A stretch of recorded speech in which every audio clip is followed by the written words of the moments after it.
سامنا کرنا پڑتا ہے۔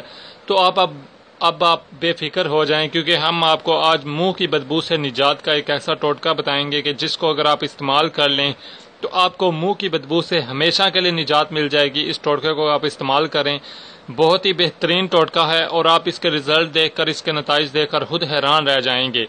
آپ اس کو کبھی بھی استعمال کر سکتے ہیں، چاہیں تو جب آپ ڈیلی برش کرتے ہیں تو برش کرنے کے بعد استعمال کر سکتے ہیں، چاہیں تو ویسے بھی جب بھی آپ کو محسوس ہو رہا ہو کہ آپ کی سانسیں جو ہے وہ ناگوار ہیں یا بدبودار ہو رہی ہیں، تو آپ اس وقت استعمال کر سکتے ہیں۔ آپ کی سانسیں فریش ہو جائیں گی، آپ جب سانس لیں گے تو وہ فریشنس کا احساس ہوگا آپ کو۔ اب ہم آپ کو اس ٹوٹکے کا بتاتے ہیں اور بتاتے ہیں کیسے آپ نے استعمال کرنا ہے۔ اس میں ہمیں بیسکلی 2 لیموں کا رس چاہیے، تقریباً یہ 2 چمچ بن جائے گا۔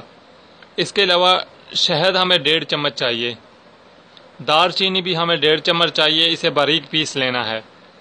اس کے بعد ہمیں نیم گرم پانی چاہیے، وہ تقریباً 1 کپ نیم گرم پانی چاہیے۔ اس میں یہ تمام اجزاء ہم نے ڈال دینے ہیں اور انہیں کسی بوتل میں ڈالنا ہے۔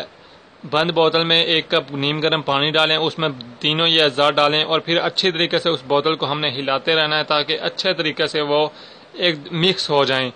آپ کسی برتن میں ڈال کر برتن میں بھی ہلاتے ہوئے اچھے طریقے سے انہیں مکس کر سکتے ہیں ان اجزاء کو۔ اس کے بعد آپ چاہیں تو اسے محفوظ کر لیں تاکہ آپ اسے 2 دفعہ 3 دفعہ بآسانی آپ کے استعمال کے لیے چل جائے گا۔ جب بھی آپ استعمال کرنا چاہیں تو برش کرنے کے بعد آپ ایک کلی کر لیں اس پانی سے، اچھے طریقے سے